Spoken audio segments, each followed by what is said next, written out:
Ryan, I can remember a time where you and I, not together, but for different entities, would work from 6 a.m. to 9 o'clock at night or later on signing day. What will your signing day schedule look like this year? Uh, Probably look for a donut somewhere tomorrow morning. No, I don't know. It won't be a typical signing day. That's for sure. I mean, we're kind of used to this now, but yeah, it's not a whole lot to worry about this year, especially if you're covering Tennessee or following Tennessee. There's just really nothing to watch going into Wednesday that we know of anyway. So it'll be a laid back morning by signing day standards. There will still be some things to do, of course, plenty of stuff going on the site, but yeah, not a whole lot to follow. Is there anybody that you think could crop up, could pop up? Because I was told by somebody at UT that they don't expect a signing by, but things can change. Anybody you've heard of that's possible? No, I don't think so. Unless Tennessee just pulls a rabbit out of a hat that we're totally not expecting. No one has visited in the month of January that looks like a possibility for Tennessee. Their focus has kind of been on the transfer portal, and always this time of year you're lining up preferred walk-on possibilities. So if anyone was to announce something, anytime in the next couple of days, it would be a preferred walk-on edition in all likelihood, as opposed to a scholarship edition. So the more intrigue has been on the transfer portal side of things over the past few weeks, and the 2024 class. Tennessee's are obviously moved on already, along with pretty much everyone else in the country, to the 2024 class. Even if you're trying to add a couple more names late to the 2023 class, that's something you have to do. But that's kind of been the focus for Tennessee, just the portal in 2024. And anything that happens tomorrow would be completely out of left field and totally unexpected. So, no, I don't really think there's anyone to watch. I can remember one time suggesting an early signing day, and I was on the air at that particular time, and somebody from Tennessee's recruiting office texted me and said, "That would absolutely kill us. Are you an idiot?" I was like, "Well, the latter may be true, but in retrospect, has this early signing day, as you see it, and how it's evolved, has it really affected Tennessee one way or the other, or they just kept right up with what they would have done?" I don't think it's affected Tennessee more than anyone else, aside from the year that it started was a year that Tennessee went through a coaching change. So that wasn't ideal for them at the time. Jeremy Pruitt having to be sort of among the guinea pigs for that first year, coming in 10 days before the first early signing day. So, no, I don't think it's really affected them. I said at the time, and I still kind of feel this way. It was the early signing period was addressing a problem that didn't really exist. If the concern was for guys to be able to sign something 6 or 7 weeks early, depending on how the calendar falls, that doesn't help a whole lot. And if the concern was early enrollees having something to sign because they used to just enroll and when they went to class or what did their first thing on campus, essentially that locked them in with that school. That mechanism is already there. That doesn't give you something to sign on a certain date, but it still finalizes your decision. So there really wasn't much of a need for this, and it hasn't really solved anything. It's just created another problem, which is 90% of guys are signing during the early sign period, give or take. Some years 85%, but it's a high percentage, and there's pressure now to sign in December. So it's just moved the signing day as opposed to giving kids an option to sign early. It's not something that I think they maybe envisioned it being something where half or more of the kids would choose to sign early, but it would just give kids another option and they would choose to wait. But really the reality is if you're committed to a school and you don't sign in December, there's usually a problem, or you're just an elite player who wants to take a little more time. Ryan, I want to transition a little bit to, we were talking recruiting classes, and Tennessee's already focused on 2024, like you said. As you know, the 2023 class was largely built before the 2022 season happened. The 2022 class was built while Tennessee was largely under a first-year head coach in a disaster of a program because of the NCAA investigation, and nobody knew what was going to come out. So for me, always, the 2024 class was going to be the first class where you could truly evaluate what Tennessee is going to recruit like under Heupel, assuming they maintain the level of success that they've had in recent years. Is that kind of the feeling among people covering Tennessee recruiting heavily and on Rocky Top, that the 2024 class is going to be the first like the magical class almost, if you want to say? Well, I wouldn't want to set the bar too high for that because let's face it, Tennessee has a top 10 class right now in 2023. I think that they've already made pretty significant strides, but I do think there is maybe another level they could take things to still. And this 2024 class gives them the best shot at maybe having that type of year. Now, I think the reality is the landscape has changed so much, especially with NIL, that there's just a ton of competition out there.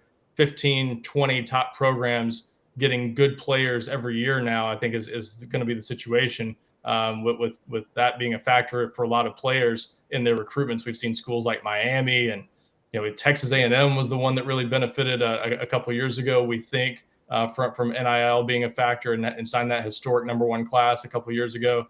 Florida has had some good moments, some bad moments, and there's just a bunch of programs that seem to be really figuring things out on the NIL front, and that just makes it such a competitive landscape that I don't think we can automatically assume Tennessee's going to take this huge jump because of the on-field success. But I do think this, to your point, gives Josh Heupel and his staff their fairest chance to see what can they do, what is the ceiling for their recruiting, because they obviously signed a top 10 class already, and now they've got some on-field success to go with it, and they've already gotten a lot of good players on campus in the 2024 class that I think the groundwork has been laid for them to maybe build on that, but we'll see what the ceiling really is for what this staff can do in this current environment. Ryan, I believe firmly that Tennessee's scheme can overcome some maybe talent deficiencies when they play the Georgias and Alabamas of the world, but really only so much. Do you think that this staff can get to the point that they're recruiting at the same level as Georgia or Alabama, or is that always, I mean, that's pretty high. Or are they going to have to continue to utilize what they do as far as scheme-wise to overcome that deficiency? Well, it always has been the case, I think, that evaluations and development play a big role in how good your recruiting over the years turns out to be. A #1 class doesn't always end up being the #1 class in terms of on-field production and results. So it's all about what you get out of that class. How many of those guys do you retain, especially in the transfer portal era? What do you get out of a class truly over the next few years? So there's a way for a number 7 or 8 class to be better than a #1 class in the long run. It doesn't happen all the time, but it can happen. So I think Tennessee's key, they've just got to maximize what they have. But I've always been a big believer, if you're in the SEC or any conference and you're signing top 10 classes on a regular basis, you can compete with anybody. You've got to get good players at the right positions. I think they've done that by getting Nico Iamaleava at quarterback. They've got a 5-star there to compete with the elite programs that have been up there competing for championships for years. And they're getting better talent on defense now, I think, to make up for some of their shortcomings there. So you're closing the gap. You're not going to be perfect. You're not going to chase down Georgia and Alabama overnight.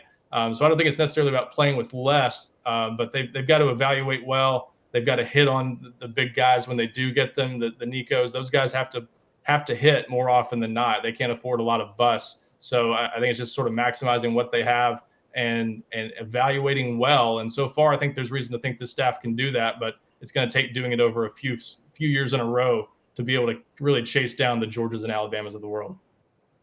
All right, Ryan, I want to have a little bit of fun real quick. So, we've heard a lot of comparisons now already, Arch Manning versus Nico Iamaleava, and the seems like the conventional wisdom, as Dave has talked about before, is that Arch Manning may be overall the better quarterback, but Nico is in a better situation playing with his style for Tennessee's system. Are we about to see the first 3-year college rivalry of this quarterback or that quarterback that carries all the way over into the NFL draft in a few years? I'll caution people against that by using an example we just saw. I was at the All-American Bowl in San Antonio a few years ago, and we working with some of the 247 Sports guys down there on some TV stuff for the NBC coverage of that game. And we were talking with Bryce Young and DJ Uiagalelei, and those guys knew each other well from California. They were the number 1 and 2 players in the country, and they were going to Alabama and Clemson, 2 teams that have been playing for championships. We thought we might be about to see those guys go head-to-head for a couple of national championships, and it didn't work out that way, at least not yet. So quarterback's one of those positions you just don't know. Even with the elite of the elite guys, the bust rate is pretty high. There's 40 or 50% of them just won't work out for one reason or another, or they'll disappoint a little bit, or they'll have injury problems. There's always just something at that position that can happen. So I wouldn't assume that. And I think there's some other good quarterbacks in this class. Dante Moore, Malachi Nelson, some other really good quarterbacks going to other schools. I just think this quarterback crop in general in the 2023 class, we might look at it down the road as one of the best quarterback classes in a long time. That's how it's kind of viewed throughout the industry. And for Nico Iamaleava to be ranked in 247 Sports rankings number 2 nationally in a class this strong at quarterback speaks highly of him. But I won't be surprised if we look back and there are 4 or 5 all-pro quarterbacks out of this class. I mean, there's some really good players. Wow. Ryan, who were some guys over the weekend you felt like Tennessee made really good progress with for the 2024 class? I think one that stands out to me, Ethan Callaway, a 4-star offensive tackle from North Carolina. It was his first time visiting, so I think the setup is always better for a team to really make a move when it's a first visit. But I think that visit definitely helped Tennessee quite a bit with him, and I think made them much more of a contender going forward. You know, he's one of the many guys talking about visiting Tennessee again now, so I think he's certainly one where they at least made a move. I think in-state Kamaro Brown, a cornerback from Memphis that they've been heavily involved with for a while. I think he's liked Tennessee for a while, but I think definitely the Vols have some momentum there coming out of that visit. So there were several guys really that I think they made at least some progress with. But Ethan Callaway was one in particular that just because he was visiting for the first time and didn't really know what to expect at Tennessee. I think that first visit really impressed him and gives Tennessee a chance, with him being from North Carolina, especially just next door, for them to get him back on campus in the coming months and have a chance to really be a factor for him. Ryan Callahan, GoVols247. What do you got cooking? How can people follow your work?